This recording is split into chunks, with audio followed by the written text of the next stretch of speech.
Welcome back to another episode of that Stay Off My Grass podcast. You got your boy Suns fan Randy, and listen, man, I want to kick it off like this. I want to kick it off just like this. The reason for this loss is strictly on me. This is all on me. I watch the game from the living room, you know what I'm saying, and then I record right after the game, whatever the case may be. But today I have to go to work, so you know what? That's on me. I should have been like, you know what, fuck that job.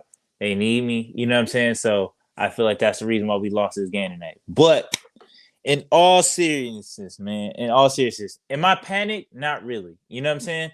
It's Suns in 5, and it's kind of like this is just what it looked like. You know what I'm saying? At the end of the day, Suns in 5, this is what it looked like. You know what I'm saying? They was gonna get a game, and I feel like the playoffs is like I feel like you need four things to win a playoff series. You need a superstar. You need of course you need a superstar, but you need your superstar to win you a game. You need your coach to win you a game. You need your defense to win you a game, and you need your role players to win you a game. And the Clippers got their superstar. They won it. They won them that game today. So shout out to them, man. They played hard. They played their asses off. Shout out to Tyronn Lue, man. Like I said, I feel like just him and his adjustment, how he guarded Kevin Durant today was just like I said. It was.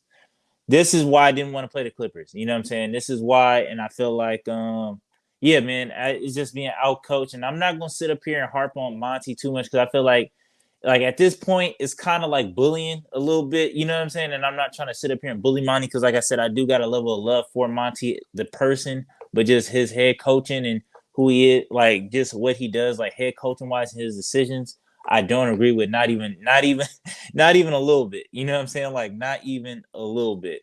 And can somebody riddle me? Can somebody riddle me? Like, why does Landry Shamet play 24 minutes? Like, why does Landry Shamet play half the game? Can anybody just comment below and just tell me why Landry Shamet gets to play 24 minutes? Like, because I genuinely do not understand. He gave you 4 points on two outlets. Like the whole game, he gave you 4 points on two outlet passes. And it's like, dog, we gotta stop with this favoritism. And yes, I can agree. Well, I'm not really subscribed to the whole narrative of that we don't have a bench or just our bench is just absolutely doo doo, like just trash. Like I'm not really subscribed. Yes, I think that our bench is kind of bad or it could be better or whatever the case may be. But I do think that our bench can play better than how they've been playing or like just the roles or like the opportunities that they've been given, if that makes sense.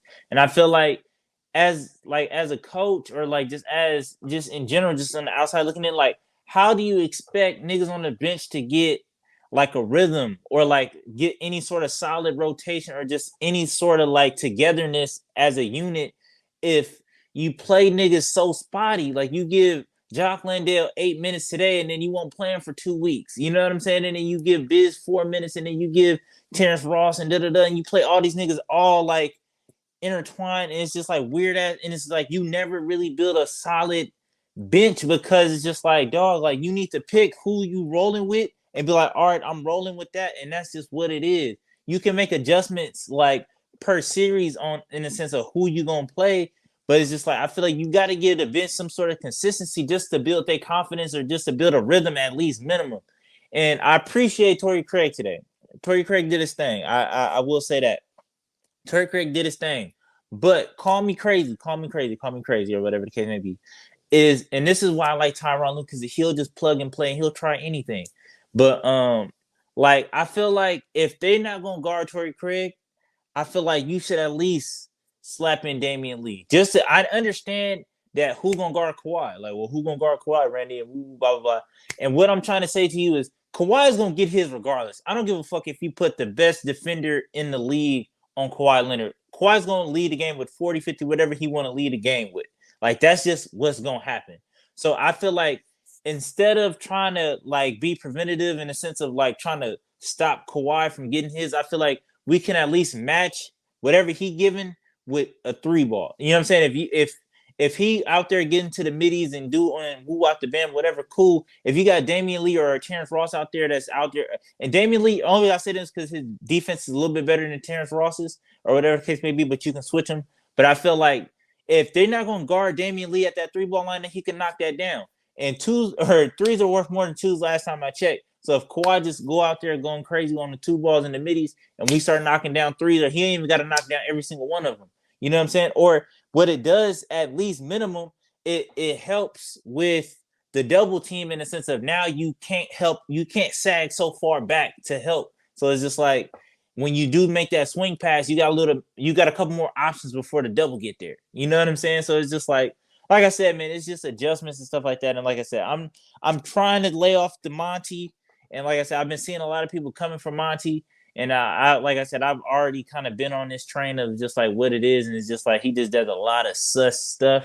But like I said, I feel like now we got the talent and he just rely on just heroics. And that's essentially what you know what I'm saying, I've just accepted at this point. And so speaking of heroics, I want to say to Devin Booker, man, because it's like tonight he didn't have it. You know what I'm saying? It just wasn't his night. Even though he did do some things down the stretcher in the second half, he kind of got it a little bit better.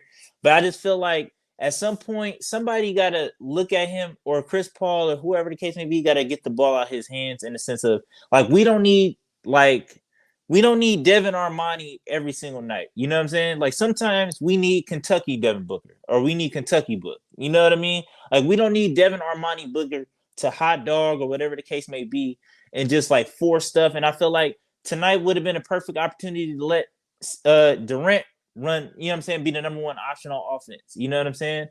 Like he got it going before Book got it going. And then on top of that, like being completely honest, Kevin Durant is our best player. And I feel like we playing him in this Cam Johnson or this elevated Cam Johnson kind of role. And I'm not really rocking with it. I'm not really rocking with it. But like I said, I feel like Book was trying to force it. He was just being real hot doggy tonight. And like I said, I feel like as a Suns fan, you got to live with it, die with it, because when you do it and we win, we cheer him. And when we do it, he lose. You know what I'm saying? So you got to live. But I think Devin Booker is humble enough to be like, okay, like he can realize, or maybe somebody on the outside needs to tell him, like, hey, you don't have it tonight. You can lean on other people and da da da and blah blah blah. And Chris Paul was kind of irritating my soul because he was just playing real scary today. It just seemed like whenever the playoffs come around, it's just like all I need Chris Paul to do is set the table, man. Like all I need him to do is set the table. DA, like I said, that whole first quarter, that first half, it was just bad. You know what I'm saying? We just started off hella slow and we just couldn't get nothing going. And do I think that we're gonna play as bad game two, like as we did today? No, absolutely not. And that's why I'm not panicked too much. Like we was able to kind of stay the course or like not lose by too much, and everybody kind of played relatively bad. You know what I'm saying, for the most part. So it's just like I'm not really too concerned on that front. But like I said, man, I just feel like it just comes down. I just don't want to be. This is the reason why I didn't want to play the Clippers, because it's just like I just don't want to get out coached, and I just don't want to have to rely on heroics and people every single night.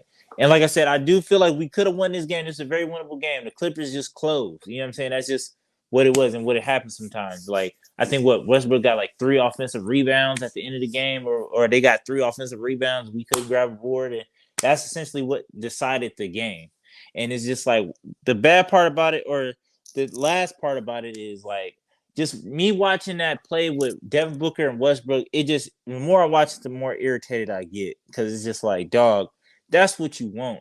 That's what you want. You got Westbrook on an ISO, you know what I'm saying, with the game on the line, like dog, and you let him block your shot and then throw it off of you, like that's damn near unforgivable.